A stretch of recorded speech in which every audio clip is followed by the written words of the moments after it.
pagi. Assalamualaikum warahmatullahi wabarakatuh.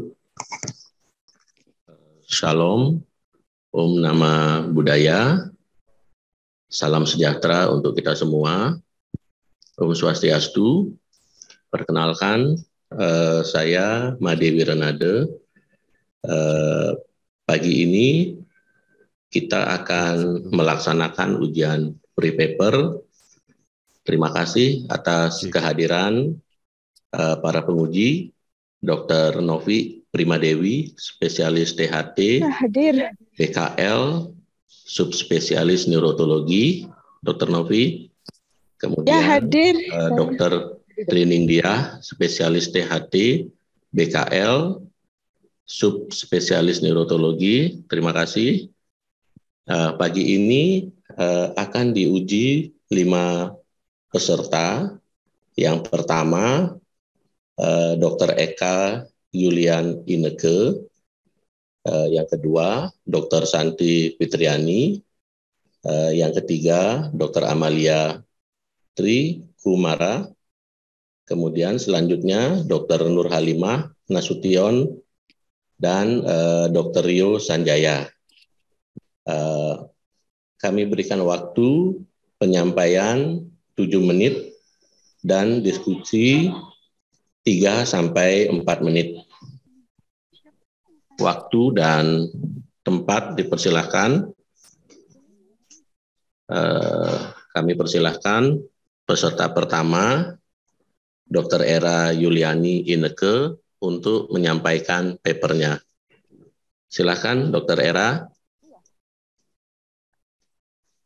Terima kasih, hatur nuhun. Assalamualaikum warahmatullahi wabarakatuh. Izin untuk share.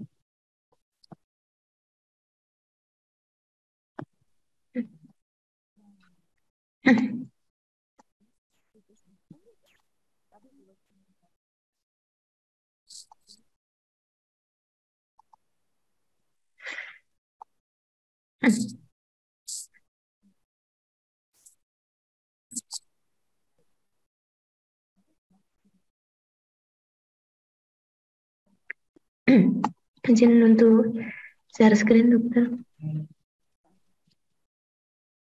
Nomor 1 siapa ya?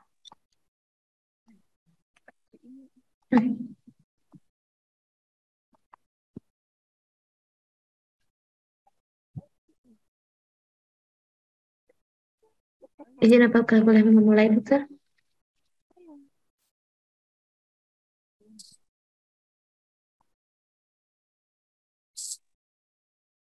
Izin, dokter, apakah suara saya terdengar, dokter? Tes.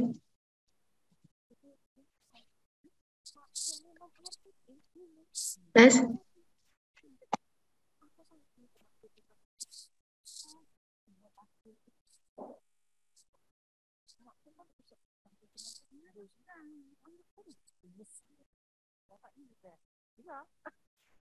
Tes. Selamat pagi, tes Dr. Era ya. Siap, dokter. Izin, apakah terdengar, dokter? Oh iya, sekarang baru terdengar, tadi tidak terdengar. Ya. Siap, dokter. Siap, dokter. Silakan, Dr. Era, untuk menyampaikan presentasinya. Izin, dokter. Ya.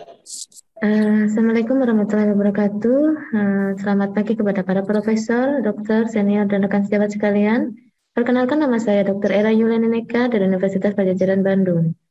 Pada kesempatan kali ini saya akan mempresentasikan penelitian yang berjudul Masa Laten Absolut Gelombang Bera pada Anak di Rumah Sakit Dr. Hasan Sadikin Bandung. Sebagai pendahuluan, gangguan pendengaran pada anak dapat memberikan dampak yang negatif terhadap gangguan bicara dan bahasa pada anak. Menurut NCHS, gangguan bicara dan bahasa pada anak itu prevalensinya mencapai 4-5%. Deteksi dini dalam gangguan pendengaran pada anak itu sangatlah penting. Hal tersebut dapat dilakukan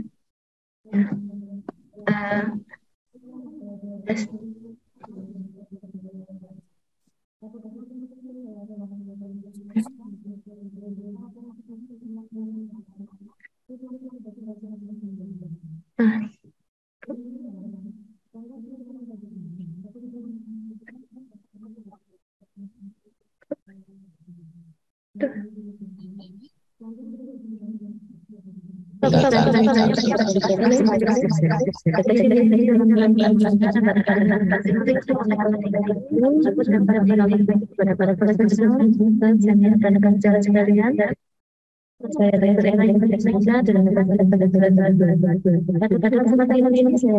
dokter, suaranya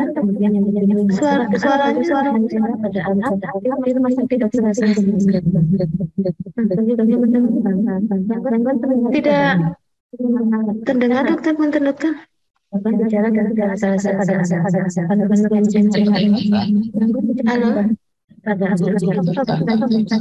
punten dokter. Halo, tes.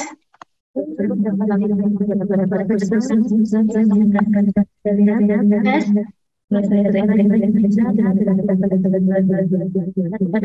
Punten dokter, suaranya tidak terdengar dokter.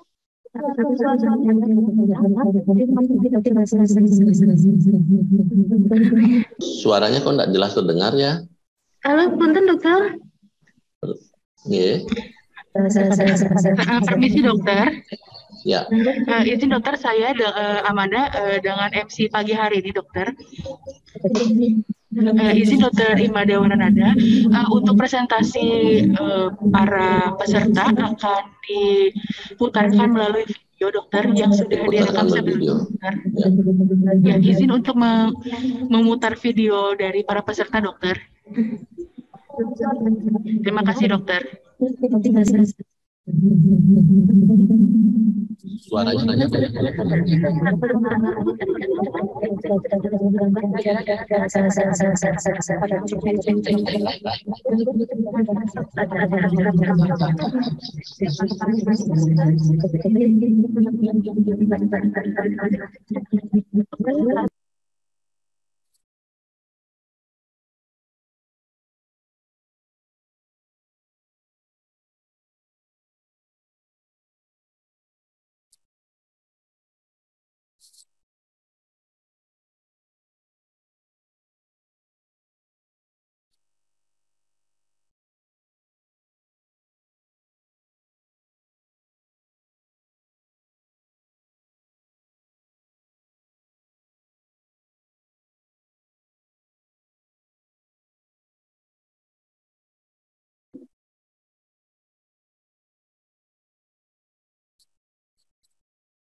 Ya, mengucapkan selamat datang kepada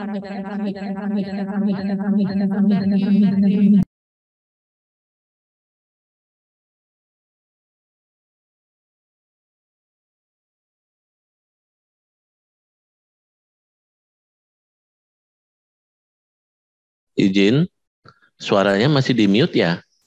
Kok saya nggak jelas dengar suaranya, Dokter Era? Ya dok, izin dokter, untuk memandu sesi ini kami mengundang moderator kepada Dokter Ima Dewaranada Spesialis Konsultan. Saya persilahkan dokter. Ya, selamat pagi, assalamualaikum, shalom, Om Nama Budaya, salam sejahtera untuk kita semua, Om Swastiastu, Perkenalkan, nama saya Made Wiranada. Pagi ini akan dilaksanakan ujian pre-paper. Terima kasih atas kehadiran para penguji, Dr. Novi Primadewi, spesialis THT BKL, subspesialis neurologi, Dr. Trining Diah, spesialis THT BKL, subdivisi neurootologi. Pagi ini kita akan menguji 5 peserta. Yang pertama Dr. Era Yulian Ineke, selanjutnya Dr. Santi Fitriani, Dr. Amalia Tri Kumara, Dr. Nur Halimah Nasution, dan Dr. Rio Sanjaya. Kami berikan waktu penyampaian 7 menit dan diskusi 3-4 menit. Waktu dan tempat dipersilahkan. Silakan peserta pertama, Dr. Era, untuk menyampaikan papernya. Silakan, Dr. Era. Assalamualaikum warahmatullahi wabarakatuh. Selamat pagi kepada para profesor, dokter, senior, serta rekan sejawat sekalian. Perkenalkan, nama saya Dr. Era Yulian Ineka dari Universitas Padjadjaran Bandung. Terima kasih atas kesempatan yang telah diberikan kepada saya untuk mempresentasikan penelitian yang berjudul Masalah dan Absolut Gelombang Bera pada Anak di Rumah Sakit Dr. Hasan Sadikin Bandung. Sebagai pendahuluan, gangguan pendengaran pada anak dapat memberikan dampak yang negatif terhadap perkembangan bicara dan bahasa pada anak. Menurut NCHS, gangguan bicara dan bahasa pada anak, prevalensinya mencapai 4-5%. Deteksi dini gangguan pendengaran pada anak sangatlah penting. Hal tersebut dapat dilaksanakan dengan melakukan pemeriksaan subjektif maupun objektif.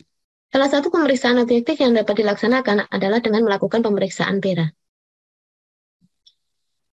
PERA atau PERA merupakan pemeriksaan pendengaran yang bersifat non-invasif dan objektif.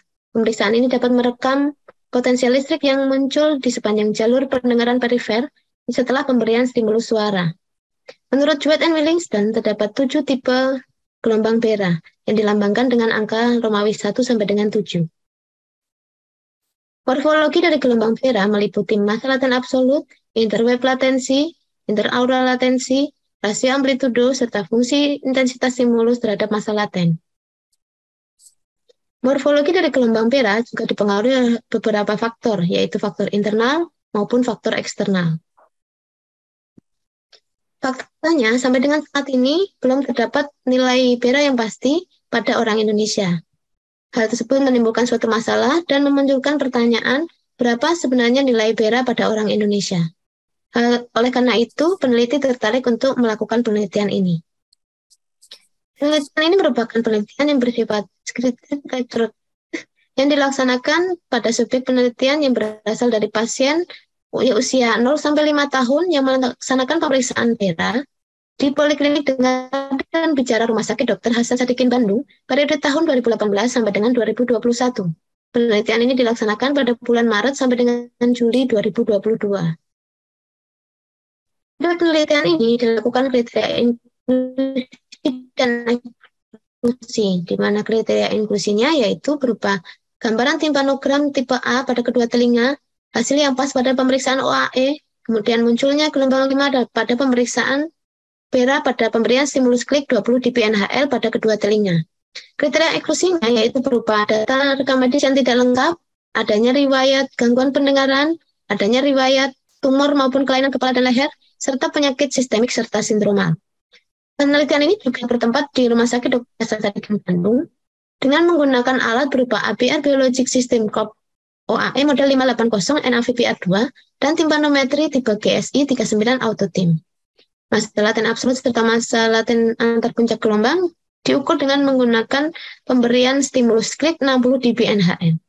Hasil atau data yang didapatkan kemudian dianalisa dengan menggunakan uji T tidak berpasangan dan dinyatakan signifikan apabila nilai P-nya kurang dari 0,05. Selama periode tahun 2018 sampai dengan 2021, didapatkan 758 anak menjalani pemeriksaan PERA di Poliklinik Dengar dan Bicara Rumah Sakit Dr. Hasan Sadikin Bandung. Kemudian sekitar 232 anak dilakukan kriteria eksklusi dan didapatkan subjek penelitian sebanyak 526. Hasil penelitian ini didapatkan 2/3 anak atau sekitar 64,1% berjenis kelamin laki-laki, di mana usia terbanyaknya adalah di atas 2 tahun, yaitu sekitar 57,4%. Hal tersebut menunjukkan bahwa anak laki-laki lebih sering dibawa berkunjung ke poliklinik dengan bicara dibandingkan pada anak perempuan, yaitu sekitar 1,8 dibanding 1. Hal tersebut sesuai dengan penelitian yang dilaksanakan oleh Dewi dan kawan-kawan di Bali yang mendapatkan hasil laki-laki dibanding perempuan sebanyak 3,3 dibanding 1, dan penelitian ini juga sesuai dengan penelitian yang dilaksanakan oleh Wiana dan kawan-kawan di Bandung yang didapatkan hasil 1,5 dibanding 1. Hal tersebut menunjukkan bahwa pada anak laki-laki jauh lebih sering mengalami gangguan bicara dan bahasa dibandingkan pada anak perempuan. Pada penelitian ini tadi juga didapatkan bahwa usia terbanyak yaitu di atas 2 tahun. Hal tersebut menunjukkan bahwa tingkat pengetahuan serta kepedulian orang tua maupun masyarakat akan pentingnya deteksi dini terhadap gangguan pendengaran pada anak masih sangat kurang. Pada penelitian ini juga kita dapat melihat bahwa masa laten absolut gelombang merah yang didapat jauh lebih panjang dibandingkan dengan penelitian-penelitian dari negara lain, seperti yang dilaksanakan oleh Solansky, Hall maupun Kaisviri. Hal tersebut dimungkinkan karena adanya perbedaan ras pada masing-masing penelitian. Pada penelitian ini juga didapatkan bahwa masa laten absolut gelombang merah pada anak usia di bawah 2 tahun jauh lebih panjang dibandingkan anak usia di atas 2 tahun. Hal tersebut diakibatkan karena adanya proses hubungan proses maturitas dari jaras pendengaran. Hal tersebut sesuai dengan penelitian yang dilaksanakan oleh Luana dan kawan-kawan yang menunjukkan bahwa semakin tinggi usia anak, maka semakin pendek pula masa laten absolut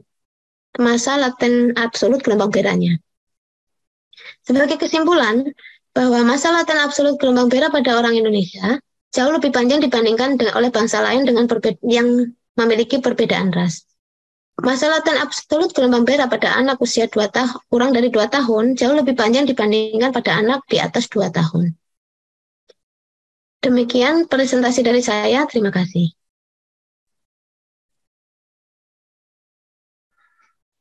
Terima kasih Dr. Era untuk Assalamualaikum warahmatullahi wabarakatuh.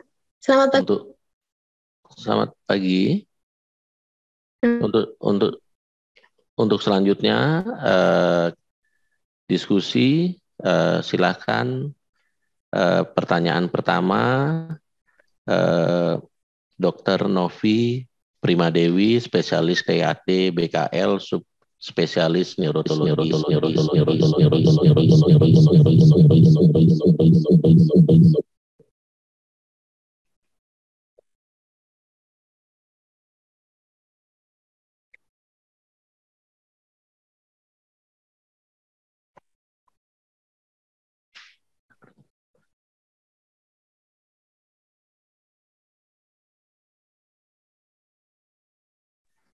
Dr. Novi, silakan pertanyaannya.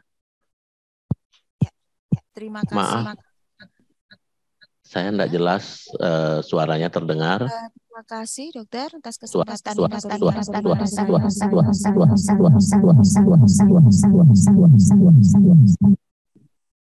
ya. Gemar. Gimana dokter, sudah jelas suara saya? Sekarang jelas dokter ya. Dokter Era, judulnya bagus banget ya, tentang masa laten. Yang ingin saya tanyakan, istimewanya apa Dokter Era meneliti masa laten berdasarkan usia dan jenis kelamin ya? Dokter Era ada? Siap, ada dokter. Tidak ingin memilih misalnya masa laten pada bayi dengan tertentu, atau apa istimewanya Dokter Era meneliti masa laten dihubungkan dengan usia dan jenis kelamin? Siap dokter. Terima kasih. Silahkan Dokter Era. Siap dokter. Izin dokter, sebenarnya pada penelitian ini, kenapa saya tertarik untuk melakukan penelitian ini? Karena seperti yang saya presentasikan tadi, bahwa nilai sampai saat ini belum ada nilai masa laten absolut gelombang merah yang pasti untuk orang Indonesia. Jadi terutama jika dikaitkan dengan usia maupun jenis kelamin. Karena kita ketahui bahwa masa laten absolut itu dipengaruhi oleh faktor internal dan eksternal. Salah satunya adalah dengan dipengaruhi oleh usia maupun jenis kelamin. Nah, dari situ karena permasalahan tersebut yang bisa nanti menjadi dasar atau baseline untuk data-data penelitian berikutnya, maka peneliti atau saya tertarik untuk melakukan penelitian ini. Demikian, dokter. Ya. Satu lagi ya, dokter. Silakan, dokter. Semua normal yang diambil atau bagaimana? Siap, dokter. Memang pada penelitian ini saya mengambil data yang normal. Kami mengambil data yang normal dengan menyingkirkan seperti tadi ada kriteria eksklusi yang kita singkirkan. Misalkan data rekam medisnya tidak lengkap, kemudian ada riwayat gangguan pendengaran, ada riwayat tumor dan kelainan kepala leher, penyakit sistemik, hal-hal yang bisa menyebabkan bias tersebut kita singkirkan. Dan pada subjek penelitian ini juga kita kriteria inklusi dengan kriteria berupa hasil tipanogram tipe A, kemudian hasil OAE-nya pas, dan munculnya gelombang BERA munculnya gelombang 5 pada pemeriksaan BERA, stimulus klik 20 dB. Jadi memang kita memfokuskan pada berapa sih nilai masa laten absolut gelombang BERA yang normal pada orang Indonesia. Demikian, dokter. Oke. Terima kasih. Terima kasih, dokter. Ya, terima kasih, Dokter Novi. Untuk selanjutnya, pertanyaan kedua, kami persilakan Dokter Trining Dia, spesialis THT BKL, subspesialis neurologi. Kami persilakan Dokter Dia, pertanyaannya. Baik, terima kasih. Selamat Dokter Era sudah melakukan suatu penelitian yang menurut saya ini sangat bagus ya, karena selama ini kita memang belum memiliki nilai ya masa laten absolut dari gelombang BERA untuk orang Indonesia. Jadi kalau Dokter Era sudah bisa menghasilkan suatu nilai untuk orang Indonesia, saya rasa ini sudah cukup bagus. Sudah bagus ya. Pertanyaan saya adalah satu saja, kira-kira menurut Dokter Era, mengapa masa laten absolut orang Indonesia itu lebih panjang dibandingkan dengan beberapa anak di negara lain? Itu saja. Terima kasih. Siap, dokter. Izin terima kasih atas pertanyaannya. Jika kenapa kok masa laten gelombang BERA pada orang Indonesia cenderung lebih panjang dibandingkan masa laten gelombang BERA, masa laten absolut gelombang BERA pada anak-anak di negara lain. Nah, seperti yang saya jelaskan tadi bahwa dari penelitian-penelitian sebelumnya yang dilakukan di luar negeri dengan ras yang berbeda, seperti oleh Solansky di India, itu jauh lebih pendek. Kemudian oleh hal yang ada di literatur juga jauh lebih pendek, di mana ras yang dilakukan penelitian pada penelitian lain itu rasnya berbeda dengan ras bangsa kita. Jadi pada penelitian Hals itu dia melakukan penelitian pada orang ras Kaukasian dan jauh lebih pendek untuk masa laten absolutnya. Sedangkan pada penelitian yang dilakukan oleh Kaiswiri yang lebih mungkin rasnya mendekati ke ras orang Indonesia walaupun berbeda, itu masa laten absolutnya jauh lebih panjang juga. Jadi dan Indonesia pada orang Indonesia terutama pada penelitian yang sudah kami lakukan ini ternyata didapatkan masa laten absolut gelombang BERA jauh lebih panjang dibandingkan masa laten absolut yang dilakukan di negara luar dengan ras yang berbeda gitu. Demikian, dokter. Mohon izin, Baik, terima kasih. para penguji, izin waktu sudah habis, dokter. Izin Dokter Imade Wiranada untuk melanjutkan ke presentasi. Ya, terima kasih, dokter.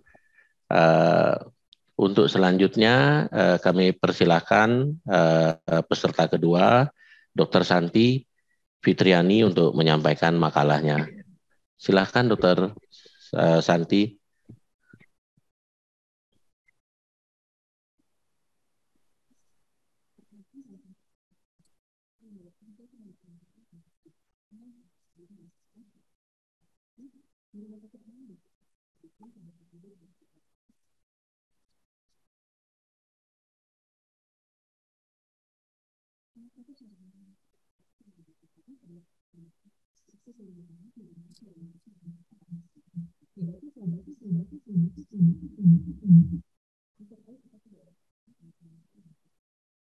Zollner dan Wolstein pada tahun 1952 membagi prosedur timpanoplasti menjadi 5 tipe.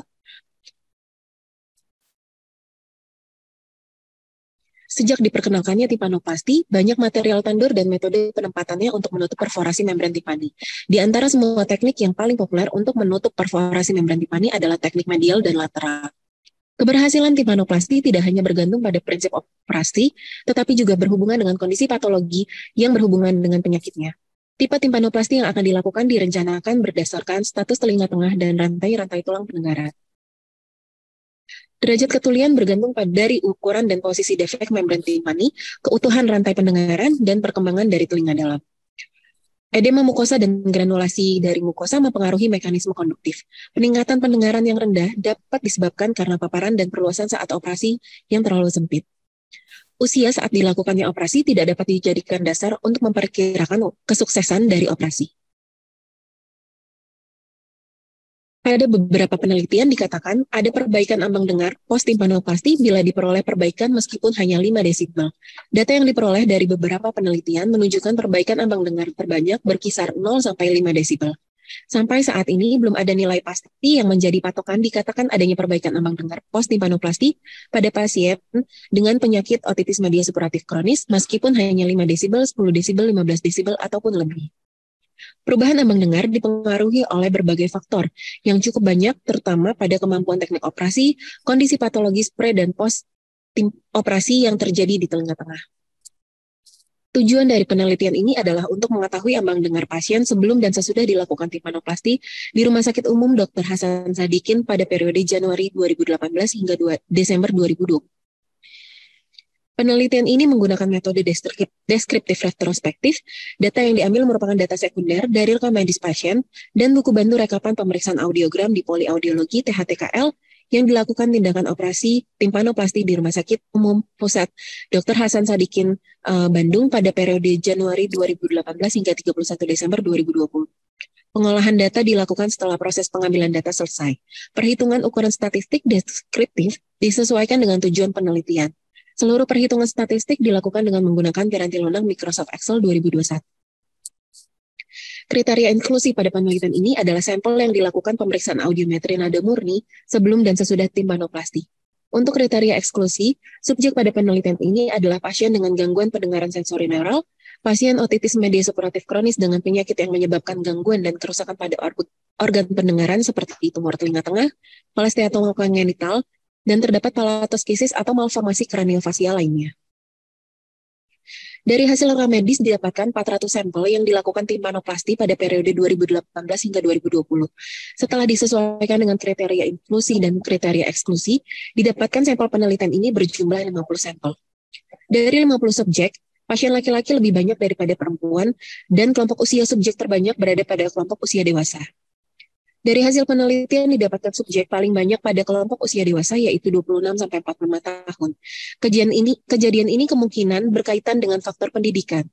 Pada kelompok usia dewasa, kebutuhan akan komunikasi antar sesama sangat penting, baik dalam bersosialisasi maupun dalam kebutuhan pekerjaan, sehingga pada kelompok usia ini keinginan untuk meningkatkan fungsi pendengaran itu meningkat. Pada tabel yang kedua, didapatkan dari hasil penelitian ini juga sebagian besar ambang dengar pendengaran pasca timpanoplasti pada penelitian ini mengalami peningkatan pada kisaran 1-5 desibel, yang berarti pendengaran menjadi lebih baik pasca timpanoplasti terjadi pada 20 sampel. Dari tabel yang ketiga, subjek terbanyak adalah mereka yang menjalani timpanoplasti tipe 1 dengan jumlah 26 subjek. Dan yang terdapat peningkatan ambang dengar yaitu 1-5 desibel pada subjek yang menjalani timpanoplasti tipe 1, 2, dan 3. Dan terbanyak pada timpanoplasti tipe 1. Pada timpanoplasti tipe 4 dan 5 tidak ditemukan adanya perubahan ambang pendengaran setelah dilakukan timpanoplasti.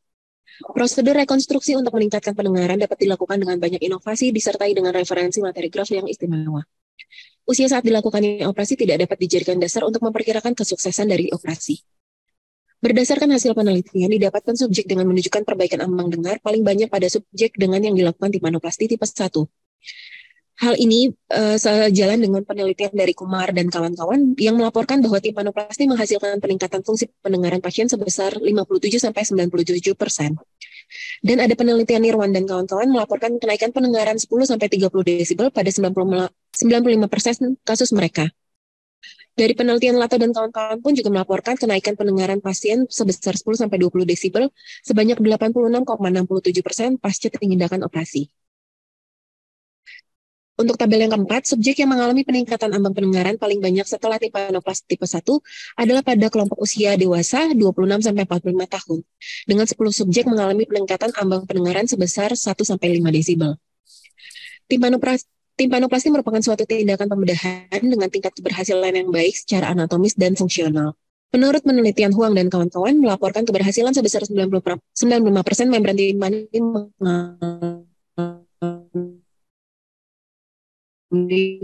perbaikan. Untuk penelitian normal pada pasien yang menjalani miringoplasti, sedangkan tingkat penyerapan graf dan penutupan lengkap dan penyembuhan membran timpani sebanyak 88%. Kegagalan tindakan timpanoplasti masih dapat terjadi.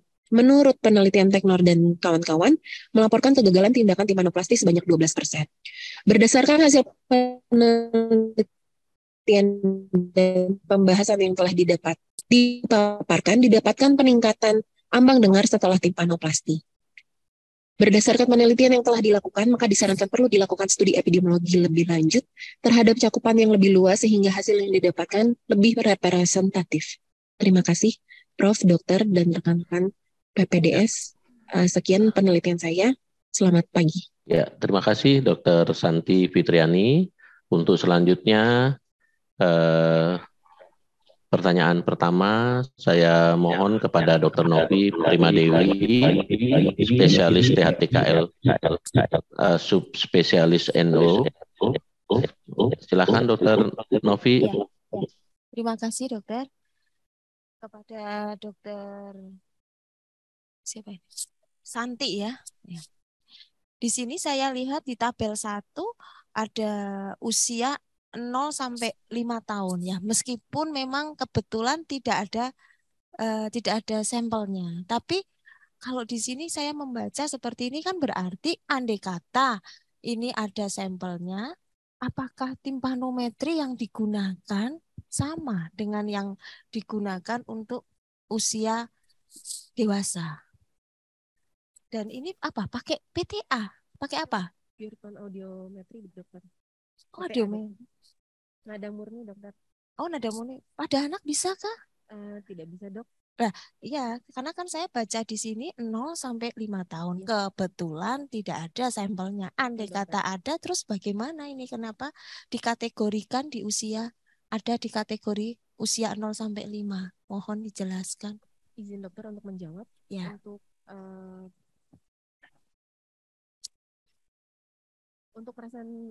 untuk tampilan hasil dari penelitian saya, memang saya memasukkan untuk semua kategori usia dokter.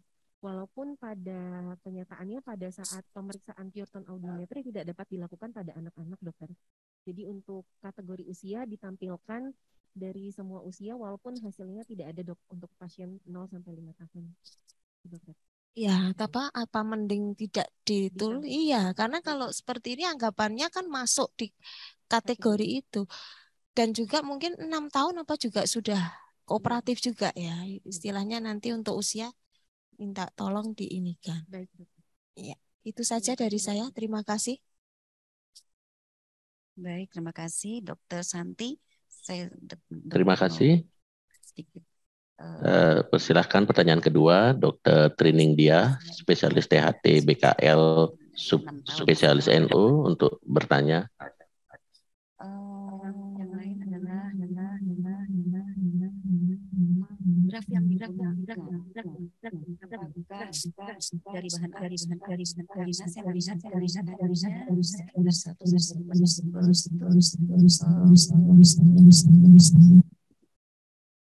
itu kurang, menurut saya itu kurang apa ya, kurang enak gitu kalau masih dengan peningkatan sebesar 5 desibel. Kita tahu yang terbaik adalah kalau dia bisa meningkat 10 sampai 20 desibel. Jadi mungkin apakah karena yang Dr. Novi tadi bilang usianya juga sehingga dia tidak kooperatif sehingga mungkin hasilnya kurang bagus untuk seperti itu, atau karena graf yang digunakan tergantung dari bahannya, mungkin bisa jelaskan. Terima kasih dokter atas pertanyaannya. Pada penelitian saya tidak ada informasi yang bisa saya masukkan ke dalam penelitian saya untuk kriteria kategori graf yang dipakai pada pasien yang menjalani timpaanoplasti, dokter. Mungkin untuk pertanyaan dokter, jadi menimbulkan jadi menimbulkan inisiatif kalau misalnya. Maaf, suaranya tidak terdengar ya. Saya khususkan untuk seperti itu, dokter. Jadi kalau untuk pada penelitian saya ini memang tidak ada kategori dari baik. Karena itu sangat menentukan sekali. Iya, semakin misalnya dengan menggunakan fascia musculotemporalis itu jauh lebih enak gitu, hasilnya jauh lebih bagus dibandingkan ketika kita menggunakan kombinasi composite misalnya. Oke, ya. Terima kasih. Dokter.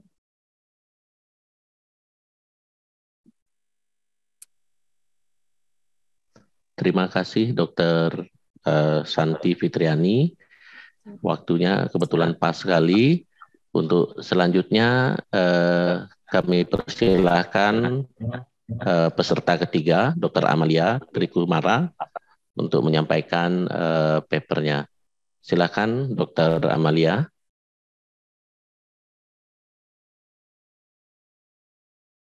Assalamualaikum warahmatullahi wabarakatuh. Selamat pagi kepada para penguji, profesor, dokter, dan rekan sejawat sekalian. Perkenalkan, saya Amalia Trikumara, PPDS THT BKL dari Universitas Padjadjaran Bandung. Pada kesempatan kali ini saya akan membawakan penelitian saya yang berjudul kesesuaian visual reinforcement audiometry terhadap brainstem Evoke Respon Audiometri di RSUP Dr. Hasan Sadikin Bandung.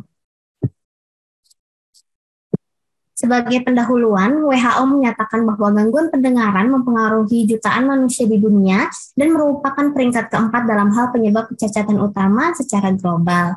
Riset Kesehatan Dasar atau Riskesdas tahun 2018 menunjukkan terdapat 0,11% pada anak kurang dari 5 tahun atau sekitar 25.000 kasus tergolong kategori tuli. Bila tidak ditangani dengan tepat dan cepat, gangguan pendengaran dapat menyebabkan dampak yang berat bagi individu yang menderitanya sehingga berpengaruh kepada kehidupan sehari-hari. Stimulus suara pada 6 bulan pertama kehidupan anak sangat penting untuk perkembangan bahasa dan wicara.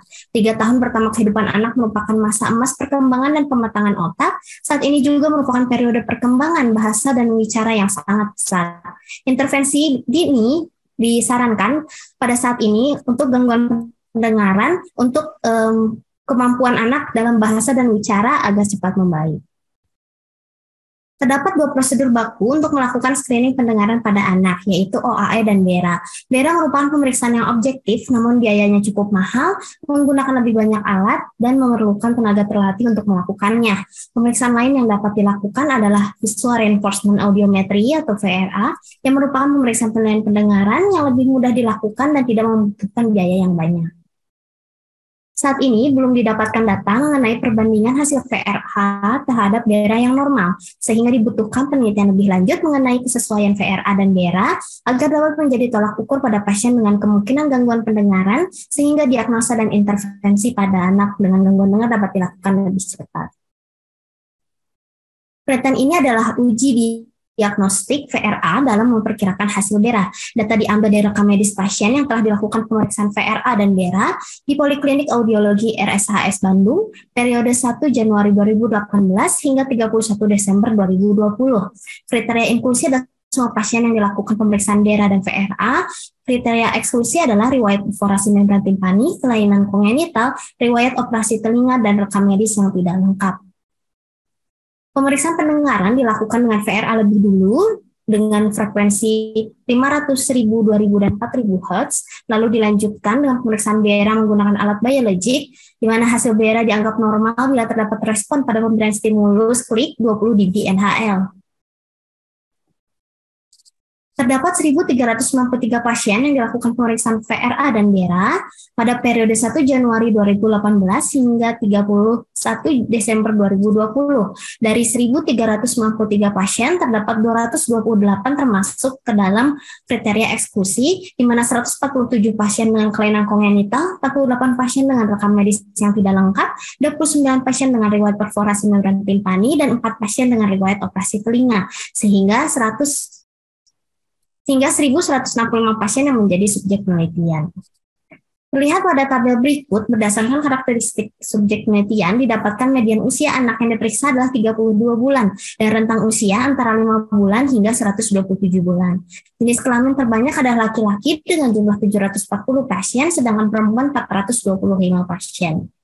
Berdasarkan perhitungan yang dilakukan, cut-off point VRA pada penelitian ini adalah 65 dB. Nilai AUC atau area under the curve yang diperoleh dari metode RUC adalah sebesar 88,8%, dengan nilai P sebesar 0,0001, artinya nilai VRA dapat digunakan untuk memprediksi BERA yang tidak normal secara tepat pada 1.035 pasien dari total 1.165 pasien yang signifikan secara statistik.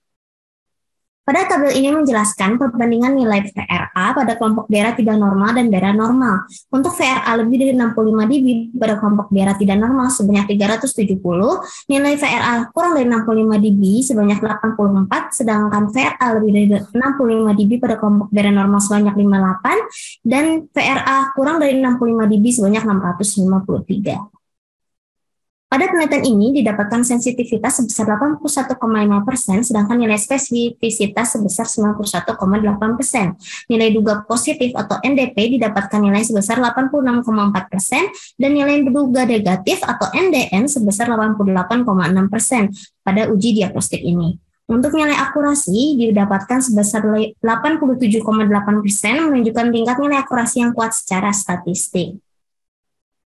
Pada penelitian ini didapatkan hasil VRA sebesar 65 dB setara dengan ambang batas pendengaran normal. Ambang pendengaran normal untuk BERA adalah 20 dB NHL. Terdapat perbedaan pada hasil VRA dan BERA tersebut dapat disebabkan oleh dua hal. Yang pertama adalah jarak subjek dengan sumber suara.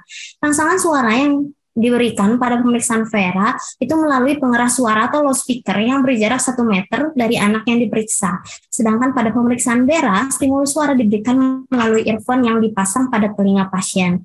Yang kedua, dikarenakan adanya sensation hearing level atau tingkat sensasi pendengaran yang berbeda dari setiap individu.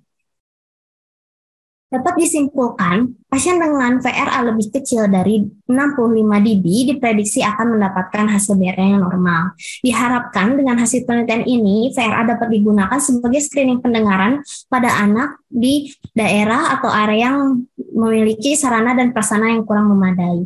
Sekian penelitian dari saya, terima kasih.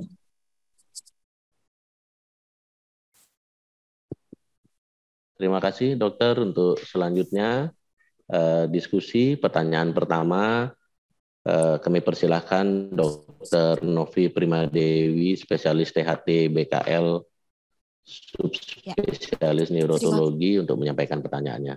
Silakan dokter. Terima kasih dokter. Kepada Dokter Amalia, saya mau bertanya, di sini yang dipakai BERA Klik ya. Di mana BERA Klik itu untuk sekitar 2.000, 4.000, sedangkan VRA yang dipakai di sini ada yang 500, 1.000, ya. Bagaimana itu bisa disamakan? Terima kasih dokter untuk pertanyaannya. Izin untuk menjawab, dokter. Jadi dari penelitian ini saya membandingkan antara nilai VRA terhadap BERA Klik dengan hasil yang normal. Kenapa tidak menggunakan BERA turn burst dan klik misalnya, sehingga sama ininya 500, 1.000, 2.000. Kalau BERA yang klik yang dipakai kan sekitar 2.000 ya. Ya betul dokter. Untuk penelitian ini memang kami menggunakan pemeriksaan BERA yang klik saja dokter, tidak menggunakan yang turn burst dokter. Dan data diambil secara sekunder dokter. Ya, maka dari itu sayangnya kan di situ karena VRA-nya kan dimulai dari 500 ya. Nah, apalagi VRA itu subjektif. dan BERA kan objektif ya. Itu bagaimana untuk membandingkan? Ya dok, maka dari itu saya pada kesimpulan tadi akhirnya menjelaskan bahwa dari hasil tersebut kemungkinan ada perbedaan dari hasilnya dok.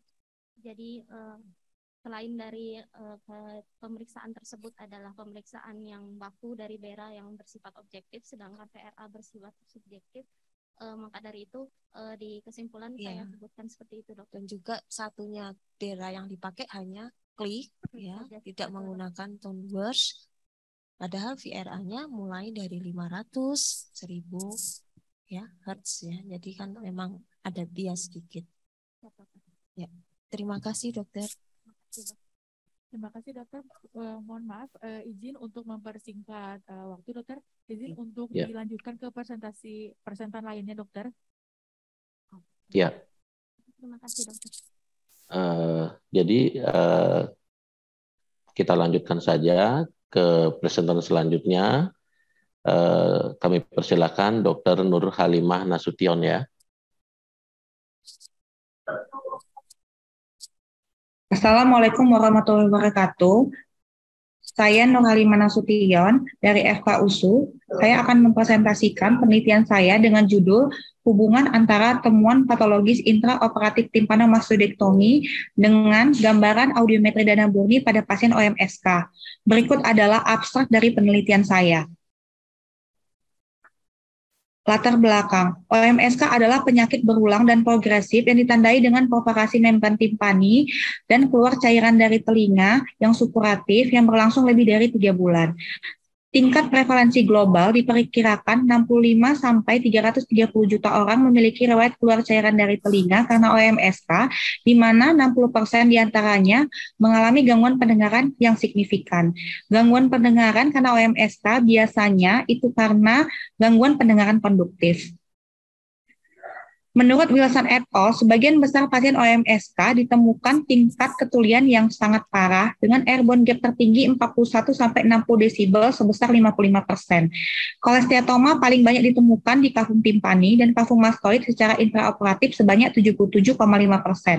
Audiometri nada murni itu dapat memprediksi keparahan gangguan pendengaran sehingga dapat mencerminkan integritas sistem osikular timpani. Mengingat gangguan pendengaran merupakan komplikasi yang paling banyak dari OMSK dan dapat mempengaruhi kualitas hidup pasien, sehingga saya tertarik untuk meneliti hubungan antara temuan patologis intraoperatif timpanomastoidektomi dengan jenis dan derajat gangguan pendengaran berdasarkan gambaran audiogram nada murni pada pasien OMSK. Penelitian ini itu merupakan penelitian analitik dengan desain potong lintang, di mana 37 pasien yang akan direncanakan operasi timpanomastoidektomi di Rumah Sakit Adam Malik, Nurni Teguh, dan Columbia Asia dari Oktober 2021 hingga Januari 2022, di mana pengambilan sampel secara konsekutif sampling method dan semua pasien itu akan dilakukan pemeriksaan audiometri nada murni preoperatif dan dibandingkan dengan temuan patologis intraoperatif. Kemudian data akan dianalisa secara statistik dengan mean width test statistik, Fisher exact test, dan Spearman correlation test. Kriteria inklusi pada pasien ini, pada penelitian ini adalah pasien OMSK yang akan direncanakan operasi timpanomastoidektomi dan bersedia untuk menjadi partisipan pada penelitian ini. Dan kriteria eksklusi pada penelitian ini adalah pasien yang ada riwayat operasi sebelumnya pada telinga yang akan dinilai. Berikut adalah tabel karakteristik demografis pada pasien ini. Itu pasien yang paling banyak adalah pasien laki-laki sebanyak 21 orang, dengan usia terbanyak 16-25 tahun sebanyak 16 orang. Tipe gangguan pendengaran yang paling banyak adalah konduktif, dan derajat yang paling banyak adalah derajat sedang sebanyak 25 orang. Berikut adalah tabel korelasi antara temuan intraoperatif dengan jenis gangguan dengar, di mana diuji dengan mean width test dengan p-value kecil 0,05, dan yang memiliki hubungan yang bermakna adalah temuan intraoperatif kolesteatoma, tulang pendengaran tidak lengkap, defek tulang pendengaran, dan defek nervus facialis. Berikut adalah tabel korelasi antara temuan intraoperatif dan jenis gangguan pendengaran. Diuji secara Fisher exact dan tidak dijumpai hubungan yang signifikan.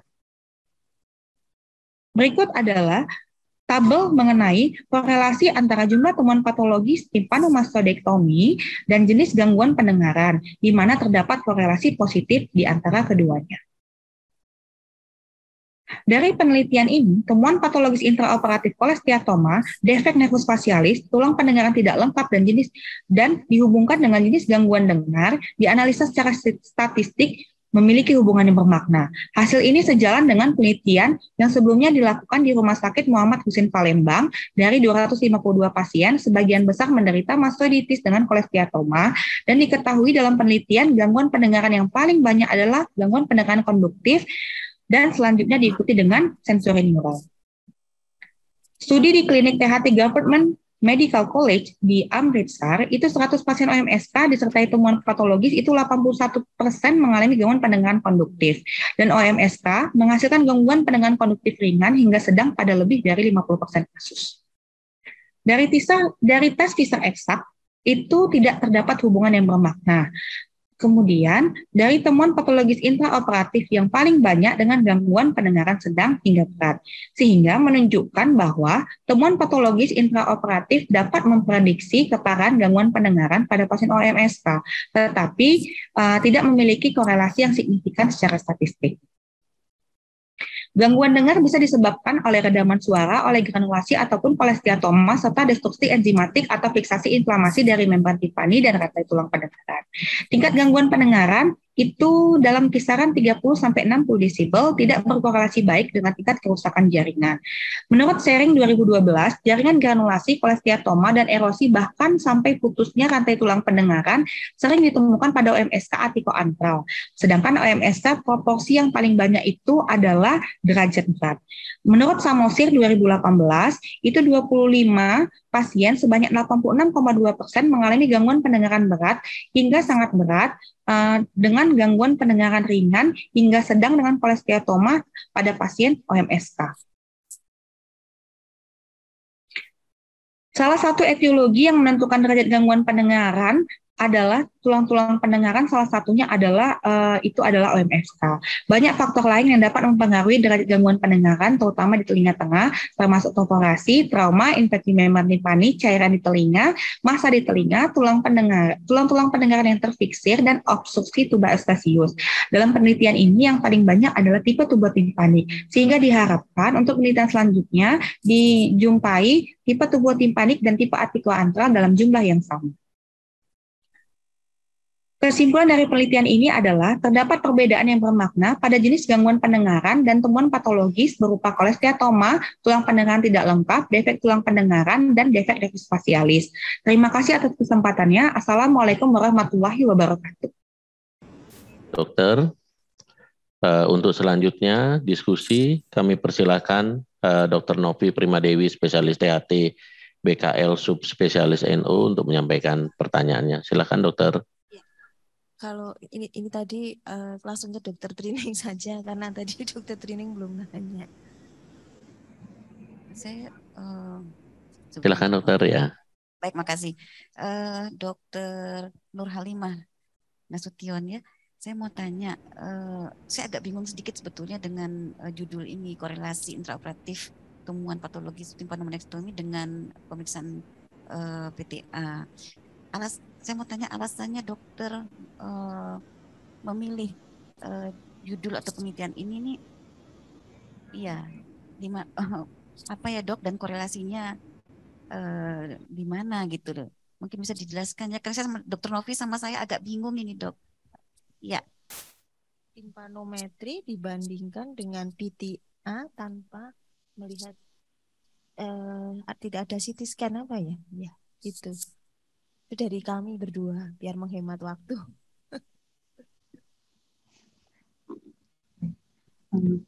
Izin dokter, terima kasih atas pertanyaan. Terima kasih dokter atas pertanyaannya dokter. Izin saya mencoba menjawab dokter. Untuk judul saya hubungan temuan intraoperatif dengan gambaran gangguan pendengaran berdasarkan audiogram dokter. Alasan saya dokter untuk gangguan pendengaran merupakan merupakan salah satu komplikasi yang paling umum untuk OMSK dokter, dan yang paling banyak dan yang paling banyak sehingga mempengaruhi kualitas hidup pasien. Jadi saya tertarik untuk meneliti ini dokter. Kenapa saya hubungkan dengan temuan intraoperatif dokter? Izin dok, di sini saya meneliti 7 variabel dokter, dan saya hubungkan dengan gangguan pendengaran di sini dengan tujuan dokter, dari kita melihat gambaran audiometri operatif, kita dapat memprediksi bagaimana keadaan dari timpano-osikuler dari telinga tengah itu sendiri dokter. Dan kita harapkan juga dari pemeriksaan preoperatif audiometri dokter, itu kita bisa menilai bagaimana selanjutnya. Waktu sudah habis dokter. Jadi misal dokter, terima kasih. Baik. Dan kalau misalnya dijumpai gangguan, maaf dokter. Maaf, dokter, waktunya sudah habis. Saya sudah diperingatkan. Bagaimana dokter training dia? Apakah ada pertanyaan lagi?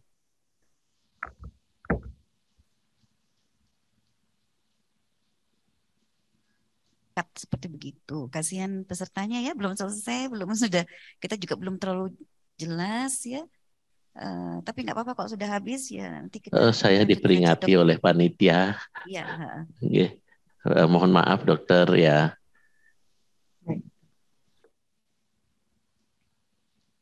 Akan lanjut aja dok.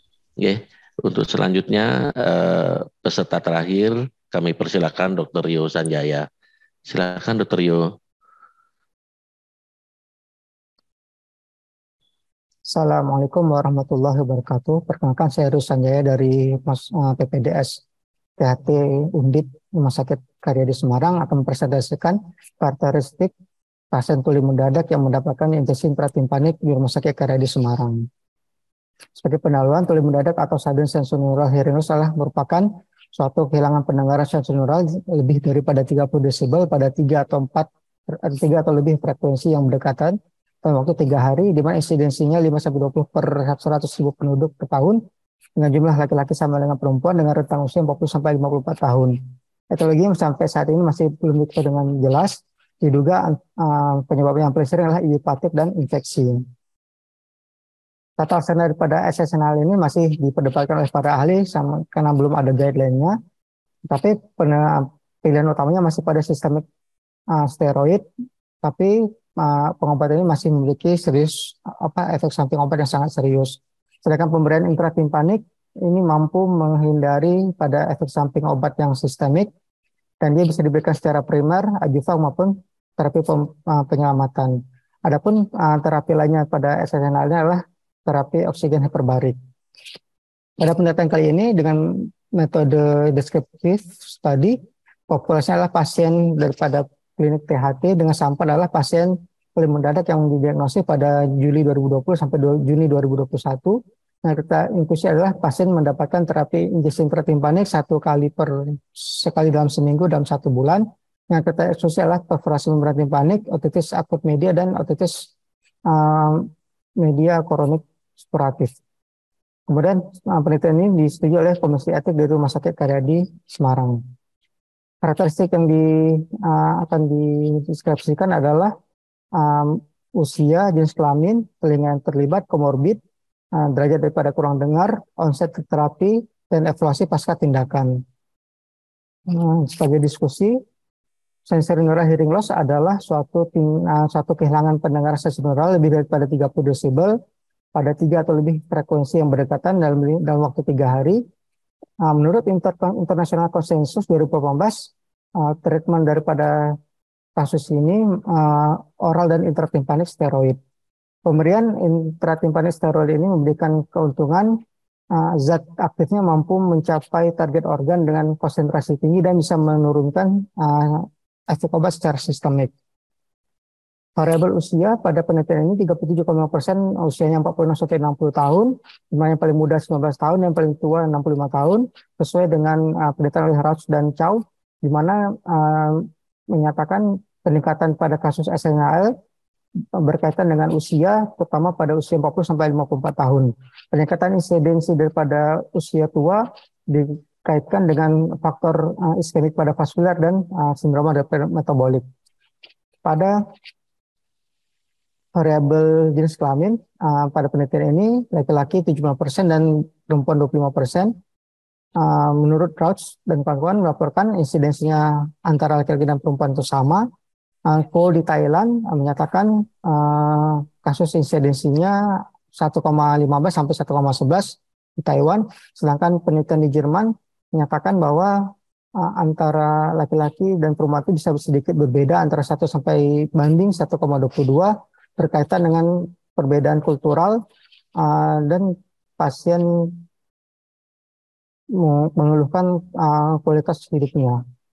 Telinga yang terlibat 87,5% terlibat unilateral sesuai dengan penelitian oleh Dispenza yang menyatakan bahwa paling sering kejadiannya unilateral.